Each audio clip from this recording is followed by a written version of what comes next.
처음엔 300만 원이었어요. 2달 만에 통장에 남은 건 73원이었죠.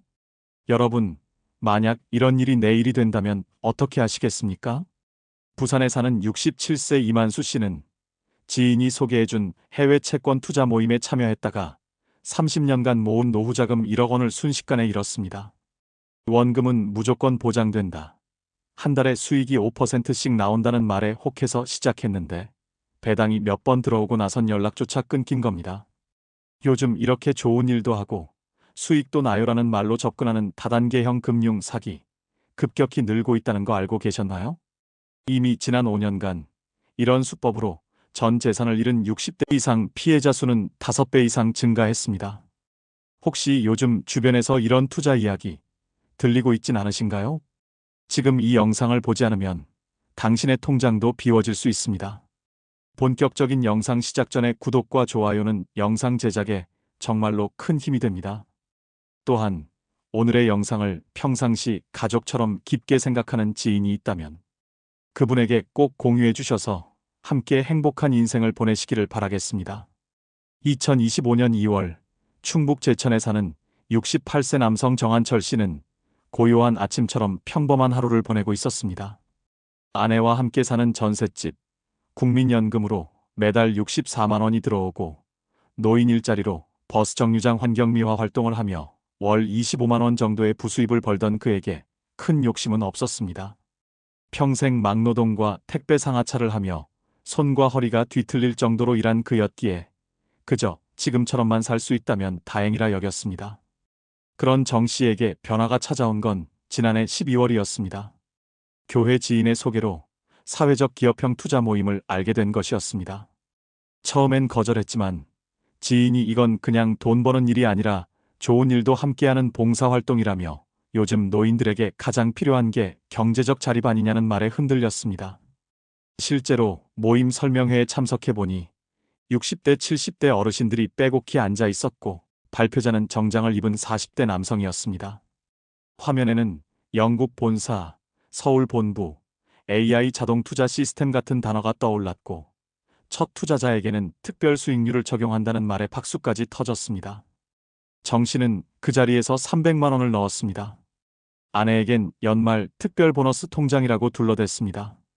그리고 2주 후 통장에 정확히 52만 원이 입금됐습니다. 그것도 배당금이라는 이름으로. 예상치 못한 수익에 놀란 정 씨는 곧바로 500만 원을 추가로 입금했고 한 달 후 또다시 84만 원이 들어왔습니다.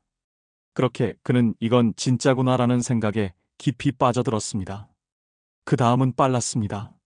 아내 몰래 적금 통장을 깼고 10년 전 해약하지 않고 남겨두었던 교육보험도 환급받아 투자했습니다. 총액은 1,100만 원. 설명회에선 금액이 클수록 이자율이 올라간다며 한 달에 6.8% 수익률을 제시했고 단체 복지기부금 처리로 세금도 절감된다는 말에 정 씨는 두 눈이 번쩍 뜨였습니다. 그는 남몰래 중고차를 팔아 800만 원을 만들었고 한철아, 한 번은 크게 살아봐야지라는 생각으로 결국 총 3,200만 원을 입금했습니다. 문제는 그 다음 날부터 시작됐습니다. 평소 3일에 한 번씩 오던 관리자의 전화가 끊겼고 앱 접속이 되지 않았습니다. 처음엔 서버 오류라고 믿었지만 2주가 지나도록 어떤 연락도 없자 가슴이 쿵 내려앉았습니다. 모임 설명회 장소였던 건물은 텅 빈 채 전단지 하나 붙어 있었고 사무실은 이미 이전했다는 말만 들렸습니다. 경찰서에 가보니 그 단체는 아예 사업자 등록조차 되어 있지 않았고 비인가 투자 모임이라는 단어만 메모장에 적히더랍니다. 집으로 돌아온 정 씨는 말을 잃었습니다. 이 사실을 아내에게 어떻게 말해야 할지 몰라 그는 며칠간 전단지를 돌리는 척하며 동네 골목을 맴돌았습니다. 결국 입을 열었을 땐 아내가 밥상을 엎으며 울기 시작했고 그는 차마 고개를 들 수 없었습니다. 우리 이제 전세금은 어떻게 해? 아내의 그 말이 귓가를 때리며 멍해졌습니다. 정 씨는 전세 보증금 5천만 원을 일부 해약해 넣은 것이었고 계약 만료는 이제 2달 앞으로 다가오고 있었던 겁니다. 정 씨는 그 후 신용카드 3장을 돌려가며 생활비를 충당하기 시작했습니다. 약값과 관리비, 아내의 틀니 보철비로 매달 나가는 돈이 60만 원이 넘는 상황에서 연금만으로는 감당이 어려웠기 때문입니다. 결국 그는 건설 현장에 다시 나가보기로 마음먹었습니다.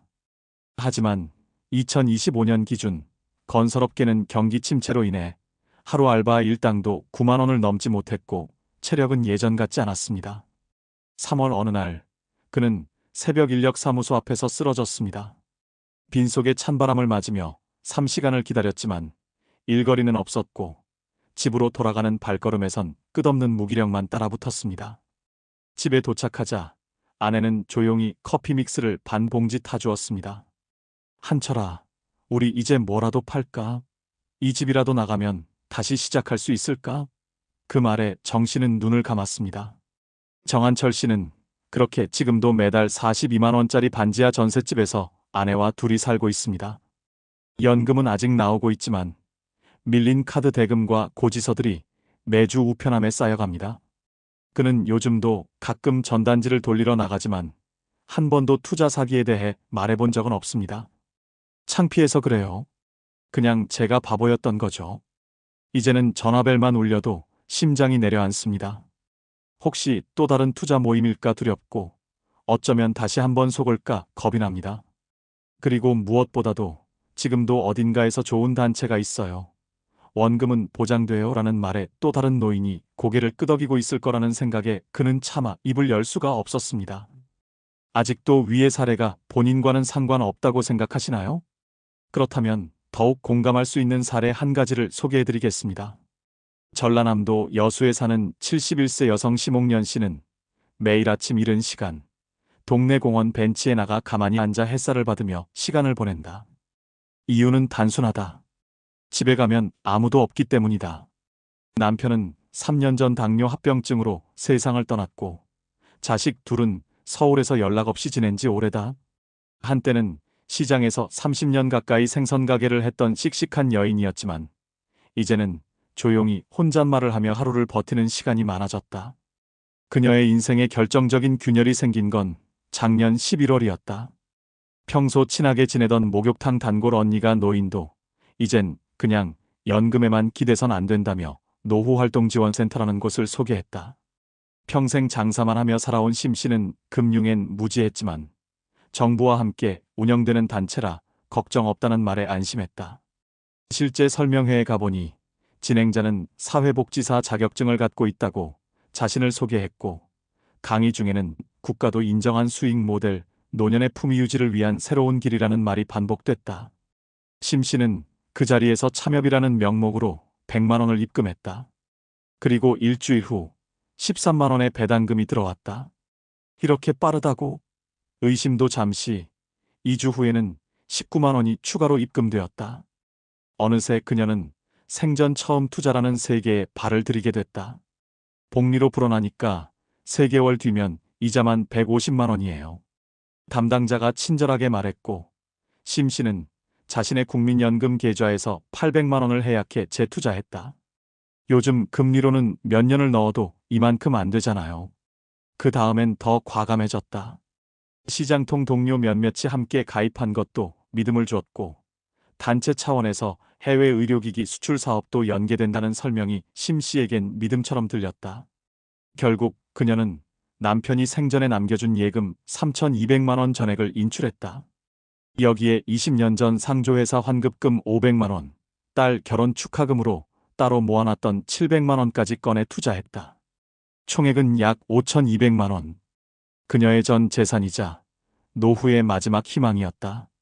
하지만 그게 끝이 아니었다. 심 씨는 지금 더 넣으시면 VIP 혜택으로 월 15%까지도 가능하다는 말을 듣고 결국 카드론으로 1,000만 원을 추가 대출했다. 통장엔 매주 들어오던 소액 배당금이 꾸준했기 때문에 불안함보단 이번엔 진짜 내가 잘한 일이라는 안도감이 컸다. 그 믿음이 깨진 건 설 연휴 직전이었다. 원래 들어오기로 한 배당금이 사흘을 넘겨도 입금되지 않았고 평소 하루 2번에서 3번씩 연락하던 담당자에게 전화해도 잠시 출장 중입니다라는 자동응답이 전부였다. 이상하다 싶어 그 주 금요일에 센터를 찾아가려 했지만 주소로 적힌 사무실은 이미 비어 있었다. 현관문에 붙어있는 종이에는 임대문이라는 글자만 덩그러니 붙어 있었다. 심 씨는 그날 처음으로 손이 떨렸다. 집으로 돌아오는 내내 가슴이 두근거리고 눈앞이 하얘졌다. 설마 했지만 상황은 분명해지고 있었다. 결국 경찰서를 찾았고 담당 수사관은 서류를 훑어보더니 말했다. 이건 유사수신 혐의입니다. 등록도 안 된 단체고 신고만 수십 건이에요. 그날 이후 심 씨는 집 밖을 나가는 일이 줄었다. 자식들에게는 아직 말하지 못했다. 아니, 말할 용기가 없다. 남편이 남겨준 유산은 사라졌고 앞으로 남은 건 매달 64만 원짜리 국민연금뿐이다. 하지만 그마저도 연체된 대출이자를 갚고 나면 손에 남는 건 10만 원 남짓. 요즘엔 전기세를 2달씩 밀려내는 일이 다반사고 자주 가던 마트도 발길을 끊었다. 이틀에 한 번씩 먹던 혈압약도 이제는 4일에 한 번으로 줄였다. 약통을 바라보며 버티자, 옥년아. 조금만 더 버티면 봄은 온다는 말을 혼잣말처럼 내뱉는다. 그녀는 요즘 시장통에서 마주치던 이웃들의 얼굴을 피한다. 누가 자신이 그렇게 당한 걸 알게 될까 두렵다. 나는 바보야. 눈이 멀었어. 71년 동안 그렇게 장사했는데 결국 이런 식으로 무너지네. 그녀가 그렇게 말하며 눈을 감았을 때 방 한 구석에는 아직 개봉하지 않은 투자 안내 책자와 VIP 등급 축하라는 문자 캡처가 붙어 있었다. 그녀는 지금도 그 종이를 찢지 못했다. 마음 한켠에선 아직도 누군가 전화해 다시 정산이 시작됩니다라는 말을 해줄 것 같아서다. 하지만 그 전화는 오지 않았고 매달 오는 건 채권 추심 문자뿐이다. 다음 달까지 미납시 자택 방문 예정이라는 메시지를 볼 때마다 그녀는 다시 이불 속으로 숨는다. 심옥년 씨는 오늘도 공원 벤치에 앉아 있다. 햇살은 여전히 따뜻하지만 마음속 겨울은 아직 끝나지 않았다. 사실 정한철 씨와 심옥년 씨처럼 평범한 노인이 한순간에 노후를 잃어버리는 사례는 점점 더 흔해지고 있습니다. 금융감독원에 따르면 2024년 한 해 동안만 유사수신 행위로 접수된 피해 건수는 6,200건, 피해 금액은 약 3,850억 원으로 5년 전과 비교해 피해 규모가 약 2.7배 이상 증가했습니다. 그중 60대 이상 고령층 피해자는 전체의 절반을 넘는 52.4%를 차지하며 특히 원금 보장과 복리이자 사회적 기여 활동 같은 표현을 사용한 사례가 대부분이었습니다. 최근에는 단순히 전화나 문자로 접근하는 전통적인 보이스피싱에서 벗어나 대면 상담과 실물 설명회, 심지어 노인 대상 커뮤니티 봉사활동을 가장한 접촉 방식으로 변화하고 있습니다.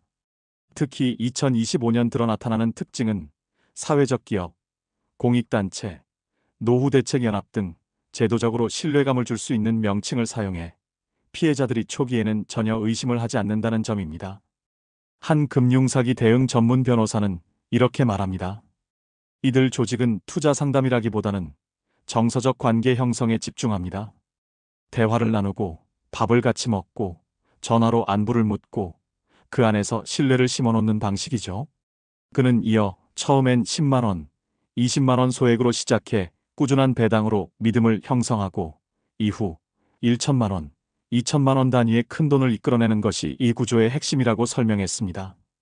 통계청 조사에 따르면 2025년 현재 고령자 10명 중 7명은 자신이 경제적으로 불안하다고 답했고 그중 절반 이상은 노후를 대비할 마땅한 방법이 없다고 응답했습니다. 이처럼 노후의 불안감이 커진 틈을 파고들어 단체 투자, 공동참여라는 형태로 심리적 안정과 경제적 희망을 동시에 주는 듯한 접근 방식이 지금 가장 큰 사기 수단으로 변하고 있는 것입니다. 금융당국 역시 최근 투자자가 본인의 계좌에 직접 입금된 배당금만을 보고 판단하지 말고 반드시 해당 단체의 등록 여부와 사업 구조를 확인해야 한다고 경고했습니다. 실제로 2024년 중반부터 2025년 초까지 확인된 사기단체들 중 절반 이상은 사업자 등록조차 되어 있지 않았고 홈페이지나 앱까지 갖추고 있어 피해자들은 이 정도면 정식 기업 아니겠냐는 착각에 빠졌습니다. 전문가들은 말합니다. 이제는 사기 수법이 너무 정교해졌기 때문에 가족이나 주변인의 도움 없이는 피해를 막기 어렵습니다. 이런 경고에도 불구하고 매달 수백 명의 어르신들이 여전히 좋은 일에 동참하면서 수익도 난다는 말에 흔들리고 있다는 사실은 지금 대한민국의 노후가 얼마나 위태로운지를 잘 보여주고 있습니다. 그렇다면 이런 피해를 막기 위해 우리는 무엇을 할 수 있을까요? 가장 먼저 필요한 것은 혼자 판단하지 않는 것입니다. 전문가들은 말합니다. 노인은 사기당하는 게 아니라 외로움과 불안 속에서 사람을 믿는 겁니다. 즉, 어떤 금융 상품이나 투자 제안이 들어올 때는 반드시 가족이나 지인에게 먼저 공유하고 결정은 함께 내리는 습관을 들여야 합니다. 두 번째로는 정기적인 금융 교육이 필요합니다. 이를 위해 금융감독원은 시니어 금융교육 프로그램을 운영 중이며 각 지역의 은행이나 복지관에서도 매달 무료로 열리는 고령층 대상 투자 예방 교육이 있습니다. 예를 들어 서울시 노인복지센터에서는 찾아가는 금융 상담을 통해 어르신 댁에 직접 방문해 투자 위험 여부를 분석해주며 경기도에서는 어르신 금융지킴이 제도를 도입해 지역 내 금융 전문가들이 정기적으로 노인 대상 사기 사례를 공유하고 대응 방법을 알려줍니다. 또 부산시는 디지털 금융 사기 예방반을 조직해 시니어 대상 온라인 금융 사기 예방법을 강의하고 있으며 대전시는 동네 복지관과 연계해 1:1 금융 멘토링 서비스를 운영 중입니다. 이런 제도들은 전국 어디서든 주민센터나 노인복지관을 통해 신청할 수 있으며 수수료는 무료입니다. 세 번째로는 우리 스스로 의심하고 검증하는 습관을 갖는 것입니다. 원금 보장, 복리 수익, 사회적 기업이라는 말이 반복될수록 오히려 더 주의해야 하며 사업자 등록 여부는 국세청 홈택스나 금융감독원 파인FIN이 시스템에서 누구나 확인할 수 있습니다. 실제로 2024년 기준으로 사기단체의 68%는 등록되지 않은 사업체였으며 이름만 그럴듯한 경우가 대부분이었습니다. 전문가들은 말합니다. 믿을 수 있는 기관은 굳이 찾아와서 투자하라고 하지 않습니다. 먼저 접근해오는 투자, 설명에 참석을 권유받는 투자, 식사와 선물을 주는 투자라면 반드시 한 걸음 물러서서 생각해야 합니다. 마지막으로 기술적 대응도 함께 필요합니다. 최근 경찰청은 고령자 대상 금융사기를 막기 위해 스마트 안심 서비스를 제공하고 있으며 휴대폰에 특정 어플을 설치하면 의심 전화나 문자를 차단할 수 있습니다. 또한 전국 117센터나 불법 금융신고센터에 전화 한 통이면 바로 상담을 받을 수 있고 실제 피해 발생 전이라면 자산을 보전할 수 있는 가능성도 높아집니다.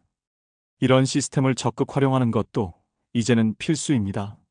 지금 필요한 건 거창한 금융 지식이 아니라 작은 경계심과 주변의 도움입니다. 혼자 판단하지 않고 가족과 공유하며 제도적 지원을 활용하는 것만으로도 수천만 원의 손실을 막을 수 있습니다. 지금 여러분이 해야 할 일은 단 하나, 혹시나 싶을 때 한 번 더 확인하고 누군가에게 먼저 묻는 습관을 갖는 것. 그 작은 선택이 노후의 안전을 지키는 가장 강력한 예방책이 될 것입니다. 돈보다 무서운 건 잃은 마음입니다. 믿음보다 아픈 건 무너진 자신입니다. 여러분, 오늘 이야기를 들으시며 이런 생각 드시지 않으셨나요? 나였어도 그랬을 것 같다. 저게 꼭 남 얘기 같지 않다. 정한철 씨의 침묵, 심옥년 씨의 외면. 그들은 한때 누구보다 성실했고 누구보다 가족을 위해 살았던 사람들이었습니다. 하지만 노후라는 외로운 언덕 위에서 단 한 번의 선택이 인생을 통째로 뒤흔들었습니다. 믿었던 손길이 등을 돌리고 평생 모은 돈이 흔적도 없이 사라졌을 때 그들은 단지 돈을 잃은 게 아니었습니다. 그 안에는 명예도, 존엄도, 마지막 자존심도 함께 무너졌던 겁니다. 우리는 지금 그런 시대에 살고 있습니다. 누군가는 잘 모른다는 이유만으로 속고, 누군가는 외롭다는 이유만으로 당하고, 누군가는 조심하지 않았다는 이유만으로 모든 것을 잃습니다. 하지만 여러분, 우리가 오늘 이 영상을 끝까지 본 이유는 단 하나 아닐까요?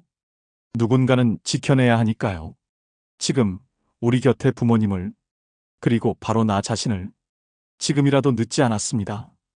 주변을 한 번 더 돌아봐 주세요. 말없이 혼자 견디고 있는 누군가에게 이 영상을 전해주세요. 그리고 꼭 기억해 주세요. 진짜 좋은 일은 절대 먼저 다가오지 않는다는 것을. 여러분의 한 번 더 생각하는 마음이 누군가의 노후를 지켜줄 수 있습니다. 그 따뜻한 마음이 오늘 이 세상에서 가장 값진 투자가 될 겁니다.